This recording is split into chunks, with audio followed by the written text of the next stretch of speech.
Hey there, it's your old pal, Mr. Cook, and we are slowly making our way through the Honors Algebra 2 review. So we've got through the first 22 problems, first 4 pages.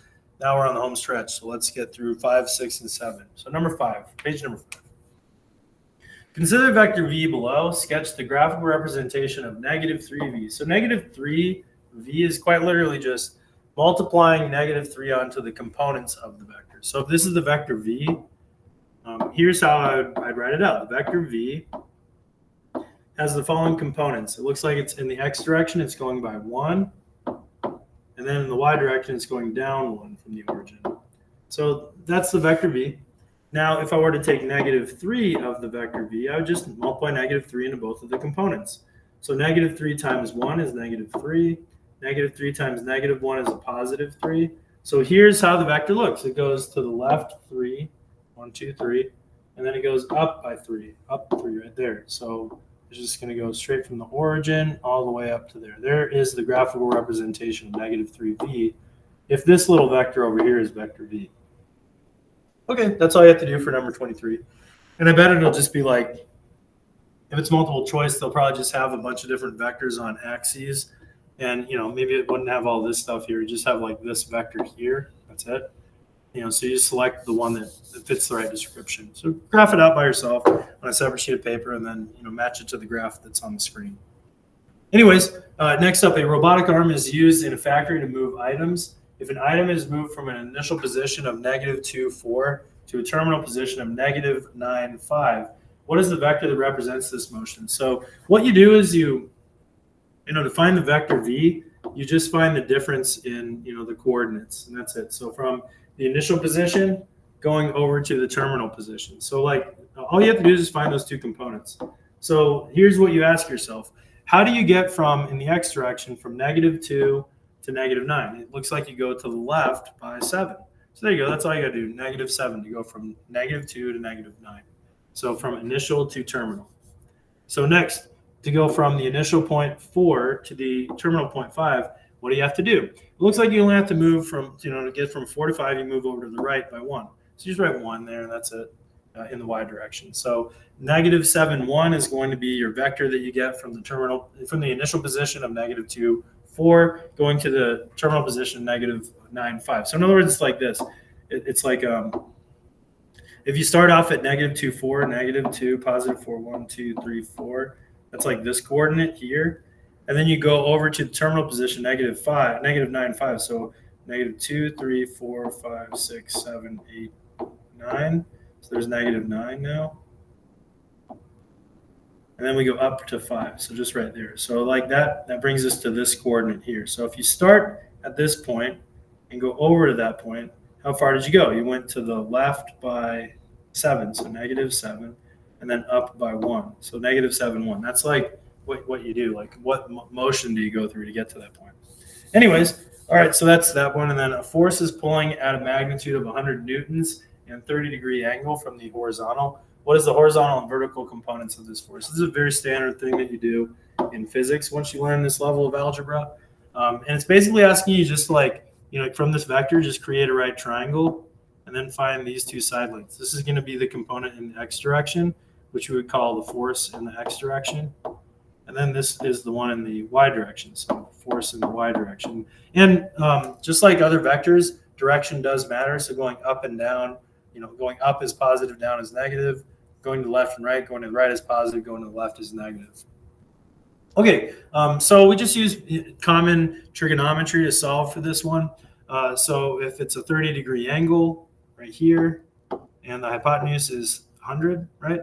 Then, we need to find the opposite side, and we need to find the adjacent side. Okay, so, obviously those are going to compare to sine and cosine. So here's how we solve it. So we know that the force in the y direction is the opposite side over the 100 newtons, that's the hypotenuse, and that'll be equal to the sine of the angle 30 degrees. So 30 goes there. Then we'll be able to solve for the force in the y direction by multiplying by 100. So the force in the y direction is equal to 100 newtons times the sine of 30 degrees. So, just type it into your calculator. I think that one should be 50 if you type it in. So 50 newtons should be your answer for them.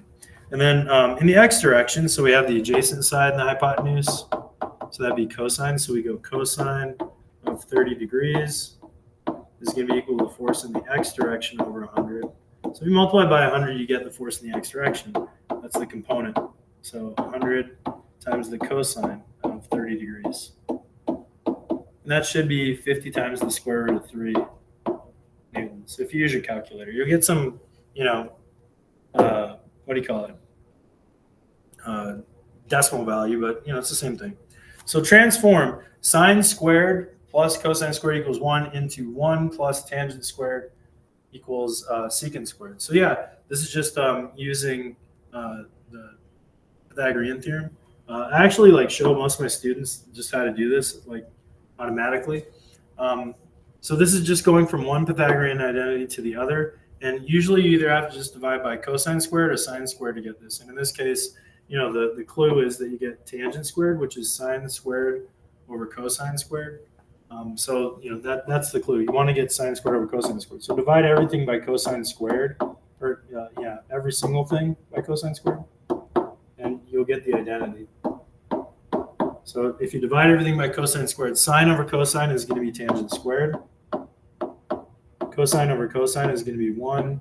1 over cosine is going to be secant. So this turns into secant squared. And that's how you transform it really quickly. Just divide everything by cosine squared. Suppose that cosine of theta is equal to square root of 3 over 2. What other angle has the same cosine value? Yeah, so there's a bunch, that have the same exact cosine value. So I'm thinking that this is asking for coterminal angles and also angles on the, or maybe just in general, what are all the angles that could look like? Well, okay, so cosine of square root of 3 over 2, you can go directly over to unit circle to start. So remember the cosine is the x value, right? So the cosine equal to square root of 3 over 2, that'd be here, which would be this angle measurement of pi 6 or 30 degrees. Let's go with the degree measurements. But another angle also has that same thing, and that's 330 degrees. Excuse me. Drank a little too much water there. Okay, so the first cosine that has that is going to be 30 degrees. And then the other one is going to be 330 degrees. And you can literally do every coterminal angle that goes along with that. So, if you add 360, so that would be 390, and 360 onto that would be 750 degrees. And you can keep going on and on and on. And then same thing with 330, you can keep adding 360 onto it, so that'd be 690. And then another 360 would be 1050 degrees.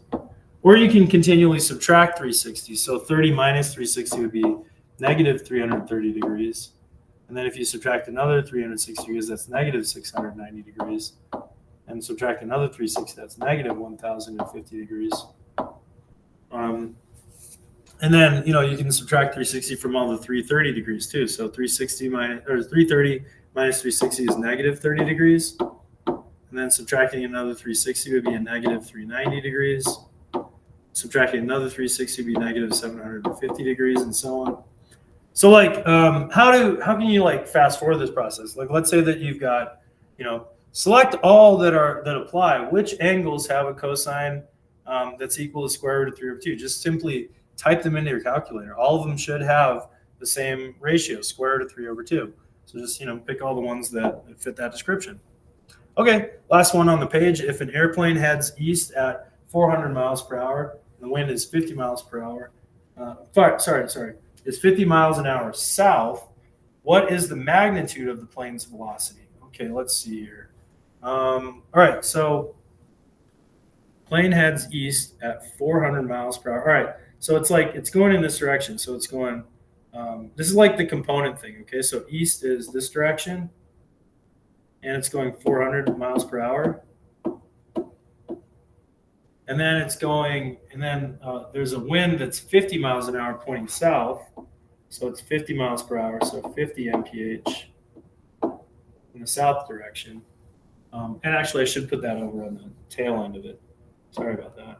50 miles per hour south, and we move the 400 up there. The magnitude for this thing is going to be going like this. It's going from here, the starting point, and then these two forces interact on it. That means it's going to be going diagonally this way, right? Because the wind's going to be blowing it in a certain direction. So, this is what we're going to find for the velocity. What we need to do now is find out like the x overall, and that's going to be the magnitude of the whole thing. So you just use Pythagorean theorem for this. So 50 squared plus 400 squared is going to be equal to the magnitude squared. So that's 50 squared, 2500. 400 squared is 16, and then 4 zeros. So it's going to be 162500 equals x squared. Let's see what that's going to be for just the component. So square root of 162500. So about 403.12 degrees, miles per hour, I'm sorry. So 403. What was it again? 112. So 11 miles per hour. And then you should also, that's the magnitude, but the direction is also going to be, southeast in that direction. Okay, there you go. So that's, number 28. That's also the end of page number 5. That's the end of this video. I'll see you on the next one. See you later. Bye-bye.